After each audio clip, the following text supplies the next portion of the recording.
E Dani, falando em preço de casa, valores de casa, o preço que é anunciado é o preço final que o cliente paga, ali dá ainda para fazer uma negociação e que tipos de taxa, o quanto aumenta em cima do valor da casa em taxas a serem pagas? Tá. Não, o valor do contrato, depois que você assinou, então se você negociou ou não negociou, tudo isso vai depender de como está o mercado, né? Tá. Há 2 anos atrás, se o valor da casa era 500, você tinha que estar mandando 550, 600 para estar conseguindo comprar a casa. Então, ou seja, né, se quisesse aquela casa, teria que pagar mais. Hoje, ainda dá, não muito, né? Por isso que eu falo assim, o brasileiro nessa parte, às vezes ele não entende realmente o mercado. Porque o brasileiro lá no, né, o Brasil, Que a gente tá já no pede... Brasil. A nossa cultura se vale 500, a gente pede 700 para fechar por 600, todo mundo dando risada. Mas aqui né? não funciona assim. Aqui não funciona assim, né? E não é só em imóveis, não. Numa loja mesmo, né? Você vai... Eu até brincava com meu irmão, eu falei, eu não vou com meu irmão na loja, porque eu sei que ele vai querer pedir desconto. Sim. E não funciona assim, não né? Funciona. Aqui o preço é o preço, né? Sim. No mercado agora imobiliário de hoje, a gente vai poder, às vezes, dependendo do preço, porque tudo depende do preço que a pessoa colocou. Claro. Né? Porque o que funciona aqui é o mercado, ao redor daquela casa. Então, vamos falar que você escolheu Lake Nona, e aí dentro de Lake Nona você gostou mais do condomínio Lauria Park. Aí, nós vamos, então, o appraiser, que é a pessoa que vai lá e... que é outra coisa que eu gosto daqui, não sou eu que dou... Que vai ver o valor. Né? É o banco que manda uma pessoa também, third party, né? De confiança deles. É um terceiro que faz, que tem a licença dele, que ele pode perder a licença dele se ele faz aquilo errado. E é ele que vai falar que aquela casa vale tanto, tá? Mas antes disso, o corretor, geralmente o proprietário ele não pede um appraisal antes. Ele vai, a gente como corretor, a gente faz mais ou menos um trabalho do appraisal e fala, olha, essa casa vizinha vendeu por tanto, essa outra tá pedindo tanto, mas já tá tanto tempo no mercado. Tudo avaliado. Né? Então, o pedido, o appraisal nunca vai ver, é sempre o que foi vendido nos últimos, né? Aí dependendo do como que tá o mercado, até os últimos meses. Mas, então assim, é sempre o que for vendido. Olha, essa casa tem tantos metros quadrados, foi vendido por tanto. Não tem upgrade nenhum na casa, do jeito que a construtora entregou, foi feito. Essa outra, a pessoa colocou piscina, fez um quarto a mais, fez isso e tal. Então... A gente também tem que colocar, essa casa tem esquina e tem uma vista para o lago. Então, peraí, eu tenho que contabilizar. A casa que eu vou vender não tem a vista para o lago e nem a esquina. Então, eu tenho que diminuir, eu não posso, né? Não vou colocar aquele valor daquela casa. Então, é mais ou menos assim que funciona. E aí, assim que você fechou o contrato, se você conseguiu 5 mil de desconto, 10 mil de desconto, ou às vezes eu posso conseguir para você, ajuda, o proprietário não baixa o valor, mas ele te ajuda no closing costs, que esse é um custo que você vai ter a mais. Se você vai financiar, eu gosto sempre de colocar para mais, tá? O pessoal fala 8%, para não ter surpresas agradáveis. Eu falo até, é 10%. Não é 10%, mas assim, no geral, mais. A gente aumenta em cima do valor da casa. Tudo depende da época do ano que você está comprando, tá? Por causa do IPTU, que aqui é pago em novembro, né? Na verdade, ele vence em março, mas você pode pagar, começar a pagar em novembro com desconto o IPTU do ano, né? Então, por exemplo, em março de 2024, vence o IPTU de 2023, tá? Mas em novembro de 2023, já saiu o valor. E o banco, geralmente o banco só paga já em novembro, porque eles pegam os 4% de desconto, né? Então, dependendo da época do ano que você está comprando, como é uma pró-rata que faz do IPTU, às vezes fica maior ou menor. Então, existem as taxas do próprio condado, da cidade, que é cobrado. Então, a Title Company tudo, e tudo isso é passado por a Title Company que faz, não é o corretor que faz. A gente pode já pedir um net sheet, que é para você ter uma base do que vai ser, mas é só no dia do closing cost mesmo que vai vir, porque tudo é detalhado. O condomínio é pró-rata, né? O IPTU é pró-rata. E existe agora as taxas, que é o banco que vai cobrar. Então, quando é financiado, eu falo, olha, é entre 8%, aí eu gosto de jogar até 10%, porque eu prefiro que a pessoa tenha então, a pessoa pode se preparar em 10% em cima do valor que vai pagar da casa. Vai sobrar, mas assim, eu gosto de já jogando para cima. Pra cima mesmo, né? E quando é em dinheiro, já é bem menos, né? O custo vai ser 2%, eu gosto também de jogar um pouquinho, 3% eu falo, para dar um...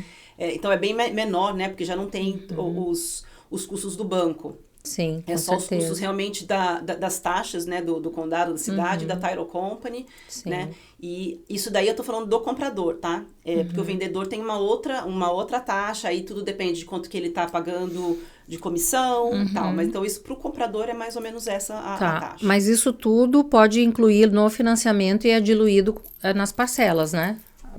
Mas assim, o closing cost você vai estar trazendo junto com a entrada. Então, vamos falar que é 25% de entrada que você vai dar. Então, assim, na assinatura do contrato, a gente chama que você vai deixar um escrow. O escrow, a gente coloca 1%, 1,5% do valor do imóvel. Esse dinheiro vai para onde? Ele vai para a title company. Então, vai para o cartório esse dinheiro. É só uma segurança que você vai estar... né? E tem um período que você pode estar cancelando esse contrato e recebendo esse dinheiro de volta, que é o período da inspeção, que a gente fala. Porque você assina o contrato hoje, você tem um período de inspeção que pode ser até 14 dias, dependendo de quanto que colocaram no contrato. Nesse período de inspeção, o cliente ele pode cancelar. Não tem que ter motivo. Vice-versa. Quem está comprando e quem está vendendo pode cancelar. Não, o comprador. O comprador. O vendedor não. Tá. Essa é a parte do comprador. Do comprador.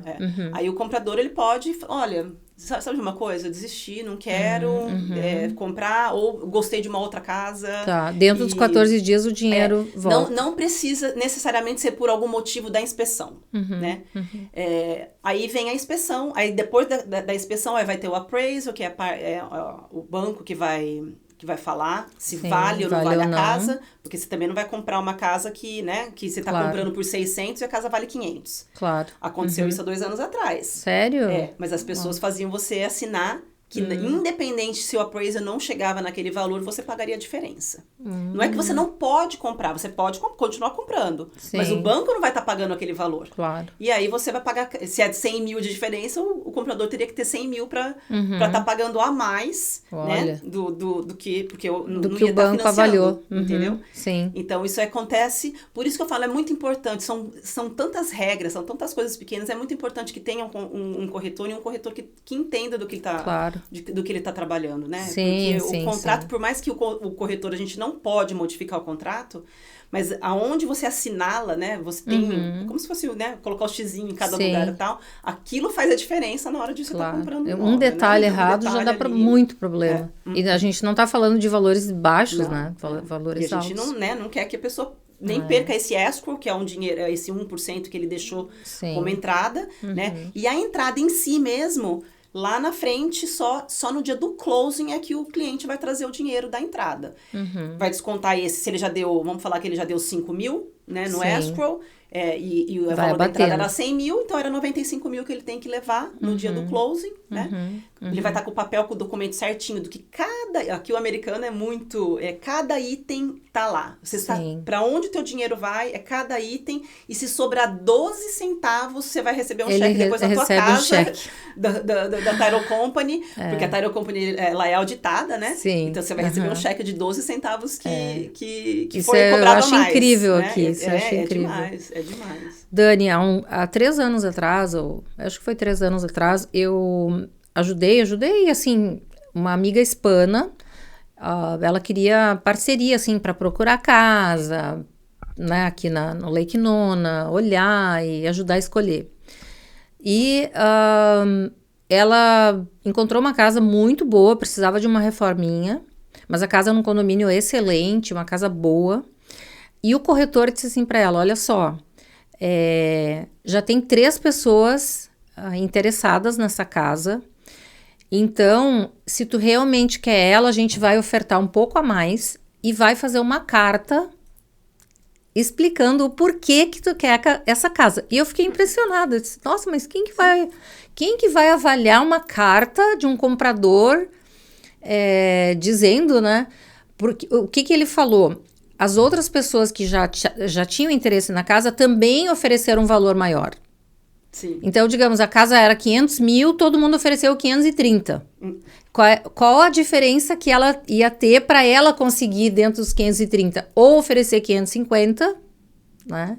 E aí ele diz, faz essa carta e explica. E ela colocou lá que essa casa era o sonho da vida dela, para começar a família dela, que ela já imaginava ter o filho dela, que ela sonhava tanto. Sim, eu vou contar então o que aconteceu comigo uma vez. E, gente, ela foi aprovada. Em 2004, o mercado estava assim, igual teve 2 anos atrás. E eu queria muito comprar minha casa. Eu já tinha perdido 3 casas, porque eu não podia, eu tinha que fazer exatamente como era financiado, eu tinha que fazer o que o appraisal ia fazer, que era o valor do mercado. Eu não podia oferecer 10 mil a mais, 5 mil a mais, 30 mil a mais, porque eu não ia ter esse dinheiro para pagar. Sim. E depois de ter perdido já 3 casas, né? Aí eu fui nessa outra casa e eu gostei muito. E eu só fui, eu que fui, o meu marido nem tinha ido. Sim. E eu cheguei em casa e falei, olha, Jorge, eu já sei, ele já tem mais de 3 ofertas ali, eu vou parar de ficar, né, mas se você quiser ir lá, né, aí, tá bom, eu vou lá. Eu já sabia como o mercado era, já tinha os conhecidos que eram corretores, eu ainda não tinha licença em 2004, eu tirei no ano seguinte, e aí meu marido foi lá, conversou, e eles tinham os mesmos gostos. O proprietário da casa começou a mostrar os sons e isso, e meu marido mexia com carro, já fazia isso filme, já mexia com som a vida inteira e tal. Ele gostou do meu marido, e meu marido explicou, falou, olha, a gente não pode pagar mais, a gente não tem como pagar mais, o nosso vai ser financiado. Sim. E ele falou assim, Jorge, pode ficar tranquilo. Ele vendeu a casa para vocês, olha só. O corretor vai vir, porque a gente... Se eu como corretor, eu sou obrigada a passar todas as mesmo que seja, vamos falar que eu como corretor, eu tenho meu cliente também, ou seja, eu vou ganhar dupla comissão aqui, né? Porque eu tenho o cliente e tenho a venda. Sim. Eu sou obrigada a mostrar todos os contratos, né? Que são as ofertas. E o proprietário falou, você fica tranquilo, que é a sua que vai ser aceita. Olha só. E aí, dito e feito, o corretor chegou pro comprador, né, pro vendedor, e mostrou. Ele tinha 2 ofertas em dinheiro, e ele tinha a minha e as outras 2 que era financiado, né? E ele olhou lá aqui, Jorge Rebolo, não, é pra ele que eu vou vender. Ele recusou a oferta em dinheiro. Ele recusou a oferta em dinheiro. Porque ele gostou do teu marido. Olha então, que legal. Então, o americano tem muito disso. Peraí, a pessoa tá comprando pra investir, é família, tá começando uma família, tá querendo, precisa... O americano, ele gosta. Por isso que a minha amiga... A gente tem um senso de comunidade muito grande aqui, o americano. Olha que lindo. Né? E eu acho isso muito legal. Entendeu? Antes de fazer... Não é que ele é contra a pessoa que está investindo, não tem nada disso, mas se ele pega aquela história, por isso que é legal, é válido, você fazer escrever uma carta, ou não o corretor não pode chegar no vendedor. Próprio comprador, né? Mas o Jorge, como comprador, ele pôde chegar no vendedor e conversar com ele, entendeu? Sim. Isso daí não é nada ilegal, né? Mas o corretor não pode. O corretor, a gente tem essa... Se eu sou corretora do vendedor, né, um cliente que é de outro corretor não vai chegar pro vendedor. Ele vai chegar para mim, ele pode até chegar para mim. Sim. Como né, corretora, mas nunca pro vendedor, né, que a gente perde a licença, né, no caso a outra corretora. Sim. E a gente conseguiu comprar casa, né? Olha que maravilha isso. Nossa. Dani.